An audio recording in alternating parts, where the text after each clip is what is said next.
বায়ু শাহবাগে গণক্ষমা কর্মসূচির আয়োজন করেন। আমরা ক্ষমা চাইব অ্যাঞ্জেলা ম্যাথুজের কাছে, আমরা ক্ষমা চাইব শ্রীলঙ্কা ক্রিকেটের কাছে।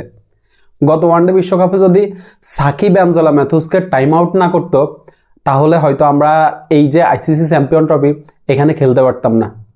সাকিব অ্যাঞ্জেলা ম্যাথুজকে টাইম আউট করছে, এইটা নিয়ে পরে অনেক কাহিনী হয়েছে, কিন্তু সাকিব অ্যাঞ্জেলা ম্যাথুজকে টাইম আউট করার কারণেই আজকে আমরা আইসিসি চ্যাম্পিয়ন ট্রফি খেলতে পারতেছি।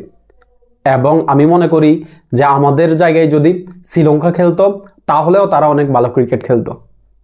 এই যে ইন্ডিয়ার বিপক্ষে অসহায় আত্মসমর্পণ, আজকে যখন শুরুটা অনেক ভালো হইল, পাওয়ার প্লের 10 ওভারে 59 রানে মাত্র 1 উইকেট, ওইখান থেকে ভাবছিলাম যে আজকে রানটা হয়তো 300-র কাছাকাছি চলে যাবে, কিন্তু বাংলাদেশ তো 250-ই করতে পারলো না, 300 তো অনেক দূরের কথা। এই বাংলাদেশ দিয়ে আসলে হবেটা কি? আপনারা কি মুশফিক এবং রিয়াদের যেই অভিজ্ঞতা, ওই অভিজ্ঞতা ধুয়ে পানি খাবেন? কেন আপনারা তাকে দলে ক্যারি করতেছেন? এই যে তানজিম সাকিবকে আপনারা হুট করে বাদ দিয়ে দিলেন, বাদ দিয়ে মোস্তাফিজকে আপনারা বেস্ট 11-এ রাখলেন। মোস্তাফিজ কি আসলে এখন কি তার নামের জন্যই স্টার্টিং 11-এর জন্য যোগ্য? তানজিম সাকিব যে গত কয়েকটা ম্যাচে ভালো বল করছে, ওইটার কি কোনো ভ্যালু নাই? অভিজ্ঞতা দিয়ে আপনারা আসলে করবেনটা কি? এই বাংলাদেশকে আপনারা আর কত শেষ করবেন ভাই?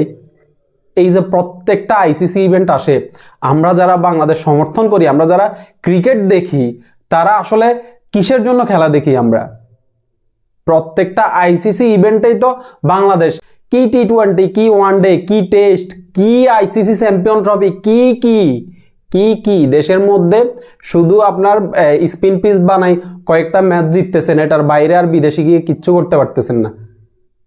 সারা বছর যদি ভালোই খেলেন, আইসিসি ইভেন্টে যদি ভালো খেলতে না পারেন, ওই আসলে ভালো খেলার দামটা কি?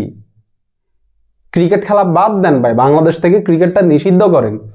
আমি আমাদের উপদেষ্টা প্রধান ইউনূসকে আমি বলবো যে নিষিদ্ধ করেন ক্রিকেট বাংলাদেশ থেকে।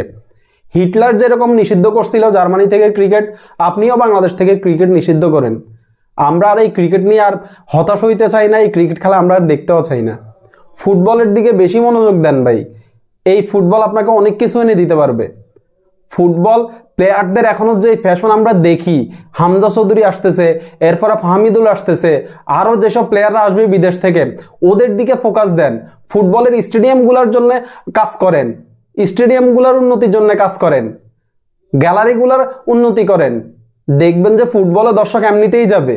আমরা ইউরোপের ফুটবল দেখা ফলাফাইন, এখন আপনি যদি আমাদেরকে একটা ভাঙ্গাচুরা গ্যালারিতে নিয়ে বসাই দেন, একটা এমন মাঠে খেলা দেখতে দেন যেই মাঠে আসলে ফুটবল খেলারই যোগ্য না, ওই মাঠটা, ওই মাঠে যদি প্লেয়ারদেরকে আপনি নামাই দেন ফুটবল খেলার জন্য, ওই খেলা আমরা দর্শক দেখব?